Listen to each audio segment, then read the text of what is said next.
In the Philippines, a new threat is putting children at risk of exploitation. Cyber pedophiles are using the internet to conduct sexual abuse. For as little as $10, online predators pay Filipino children to perform sex acts over the web. I know cyber sex is wrong, but I'm forced to do it, especially when I see my parents fight over money. Almost everyone in our village is involved in cyber sex. Other children do it too. Authorities say cyber pedophilia combines two evils in the exploitation of the young: prostitution and pornography. All that's needed is a cheap computer, fast internet and a webcam. On some cases, it seems that the parents are involved in abusing the child. How young are the children that you see? 2 years old, 9 years old, and 12 years old. This is a big human rights issue. It is happening nationwide. At this point, there is no help coming from the Philippine government.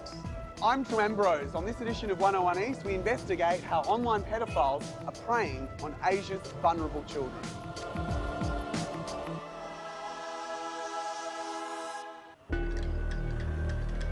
It's 2 a.m. in a middle-class suburb outside Manila.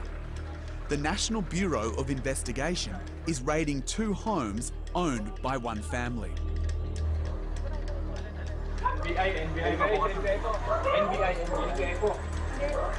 It's the most powerful law enforcement agency in the Philippines. These specialist officers from the Cybercrime Unit investigate online offences. They suspect 4 underage girls in this house are being used to perform sex acts, live streamed on webcam to foreigners for cash. They have Wi-Fi.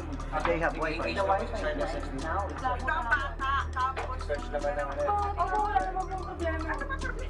But there are photographs of young girls and schoolwork in the house. The officers demand to see the suspects' mobile phones, but the women say they've sold them. Now, the occupants of this house say they've done nothing wrong, but the police think otherwise. They're suspicious because there's wires that are extending all the way along the wall, internet cables, and then these blankets have been covering the door, the windows, it's been completely blocked out. This small house has 2 separate internet connections, plus a Wi-Fi router. The agents believe it's a cyber den, where criminals live stream or record sex acts for money. All forms of pornography are illegal in this conservative Catholic nation. This second house has also been raided tonight. The police say they found some pretty solid evidence in there, pointing to some sinister activity, so we're going to go in there and have a look at what they've discovered. Inside, a transgender woman and her boyfriend are under arrest. The press pack here is free to handle evidence and interview the accused before their formal interrogation. Authorities have found phones with pictures of naked women, plus SMS conversations where the suspect is trying to sell the photos. Hindi po yung mga pictures po na yung kasi means lang po lahat lang po yung hinihingi nila, yung binibigay po, pero wala pong price. But amongst the evidence is money transfer receipts from Germany, Japan and the US.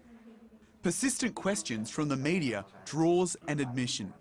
The accused woman says she brings young women to the house, takes photos of them, then sells each shot for $25. You were the informant in this case. Yes. But a neighbour who does not want to show her face says children are being used. She informed authorities when the accused woman tried to recruit her friend's underage daughter for cyber sex. The informant says she became concerned when she saw local children playing outside and entering the house at dark. How old were these children? 14, 16, then 12 years old. Out. And that's what made you worried? Yeah, I'm concerning about that. What do you think they're doing in the house? Yeah, they make cyber sex there in a computer, in a laptop, with a foreigner. Computers are confiscated by the cybercrime unit. The officer in charge, Ronald Aguto, says the raid uncovered evidence. In this place, where we're able to get their mobile phones with all the conversation where they want to convince the person on the other side to send them money. In return, they'll do a live show. But he's worried they can't find the girls. We're able to get the photograph of those girls, so we'll try to match it if ever we'll get some child porn on those digital evidence that we see in the area and try to compare it with those that resides in that area. But you don't know where the girls are? Right now, not yet. It's too early to say. Later, the agency confirms child pornography has been found on the computers and charges have been laid. The investigation continues. Ronald Aguto tells me 1 in every 2 raids on dens uncovers child participants. It's become so common they have given it a name: cyberpedophilia, or webcam child sex tourism. We receive a lot of leads from our counterparts in the US, in Australia, and other European countries. We see it as a rising problem here in the Philippines. In 2013, a global police investigation caught a cyber-pedophile ring who paid Filipino villagers $9,000 to live stream sex abuse of their children. Codenamed Operation Endeavour, 29 men were arrested in 12 countries, including the British ringleader, registered sex offender Timothy Ford. This year in June, 5 men, including 2 police officers, were arrested in Greece for watching a cyber sex show from the Philippines. And in Australia last month, a Melbourne man was sentenced to 11 years jail for paying Filipino girls to perform sex acts on webcam. Do you think that the changing nature of the 21st century has made pedophilia more complicated to catch, more complicated to deal with? I would say so. It's a borderless kind of crime. They stay on their home country and maintain somebody in our country who kinds of control the person who's doing these nude shows. Ronald Aguto says his country emerged as a cybersex hotspot in 2011. The availability of technology and the widespread use of English made the Philippines a target. Many dens are run by dangerous crime syndicates because they're more lucrative than brothels. They're often sophisticated operations. Some have been uncovered in call centres and schools. In the recent months, we have found out that there is a group who will do the molestation and another group who will do the marketing of this kind of thing. It makes it more complicated because even if we catch the marketing, we still had to go after another cell who's doing the manufacturing. To find dens and online predators, cybercrime agents trace their IP addresses by posing as young girls or foreign men online. Cyber pedophiles are often careless in giving away their personal details on popular meeting points like porn, dating and social media sites. But it's an uphill battle. An estimated tens of thousands of young Filipinos have been abused online.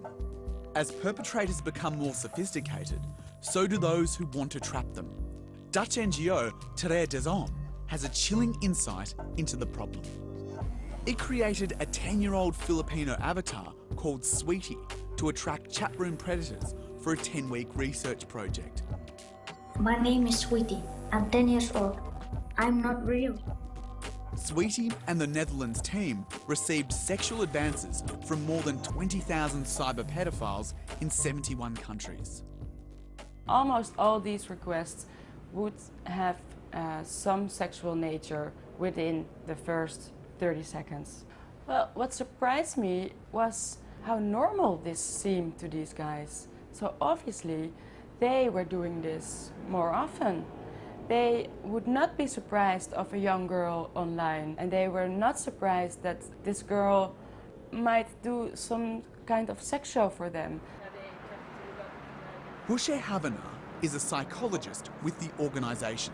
She was shocked to find a predator was trying to contact the virtual girl Sweetie every 5 minutes. In the end, they were able to identify 1,000 predators. These were guys in their 20s until guys in their 70s, with normal families, with normal jobs. All this information and all our chat logs and all the screenshots we made of the conversations they had, we all sent this information to Interpol. Terre des Hommes also funds refuges that provide help to Filipino child victims of cyber pedophiles. 15-year-old Sylvia is now in the organisation's care. She began stripping for foreigners on webcams 2 years ago. When my school friend urged me to do those things, it didn't feel right. But I kept doing cybersex because my friend kept saying the money is good. She forced me in a way, but in other ways it was my decision. I thought it was harmless, but when we started showing ourselves naked to men, I got scared. Most of her clients were from the US, UK or Australia. Sylvia would earn up to $15 for each show after she paid the owner of the computer. Some clients are friendly and gave me money, but others were maniacs who asked a lot. I felt offended that after showing my whole naked body, they often turn off the camera and don't pay. Like many girls, Sylvia went to school during the day and did shows on webcam at night. I only posed naked. I didn't fondle myself on camera like other girls. But now I feel so dirty and ugly. It's like I traded my body like a prostitute. Cyber pedophiles send payments through money transfer agencies like Western Union, so children need an adult to collect the cash. I ask Sylvia who helped her do this, and she reveals a disturbing truth. My aunt is involved in all the money making. She's the one who types to foreigners for me, but I'm the one who is seen doing things on camera. My mother didn't know anything until she saw money in my hand one day. Her mother, Imelda, was furious. I asked her where the money came from, and Sylvia said she was paid to put on a sexy show. I told her to stop doing it. The aunt is now in jail, but Imelda won't let Sylvia return to the village because many of her school friends are still performing on webcam. I told her to stop doing it. The parents say it's okay and are still involved in this, but we don't know how it's being used outside the country. They say cybersex can only be seen from faraway places. Sylvia lives on Cebu, an island in the central Philippines where many parents have forced their children into the world of webcam sex. 40% of people here live in poverty, but there is no shortage of internet cafes, money transfer centres and large antennas. They will say that they won't have anything to feed their family if their children aren't bearing naked in front of the webcam. Is that a fair excuse given the poverty? Of course not, of course not. That is a bastardized concept of helping a poor child. Lawyer Nomi Abarentos is handling 25 cases of cyber pedophilia in Cebu through her agency called the Children's Legal Bureau. You can say 75 to 80% of these cases involve their own parents. So it is that kind of problem that we're confronted with.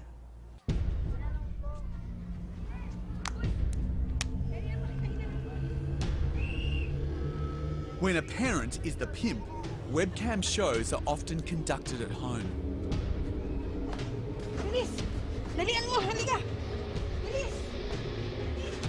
Children are raised to see sex shows as a normal way for the family to earn cash. Young relatives or friends of the children are recruited by family-run operations, spreading the practice to other households and villages.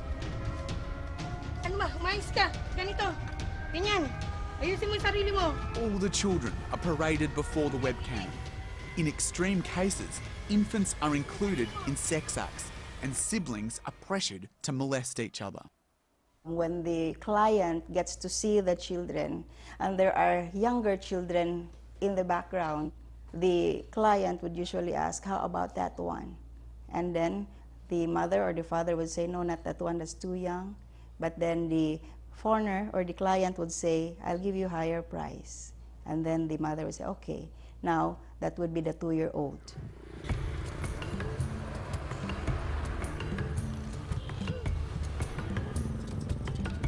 Police have told us a number of squatter villages in Cebu's east turn a blind eye to family-run cyber dens. People here struggle to earn an income because these areas are far from the island's tourist resorts and ports.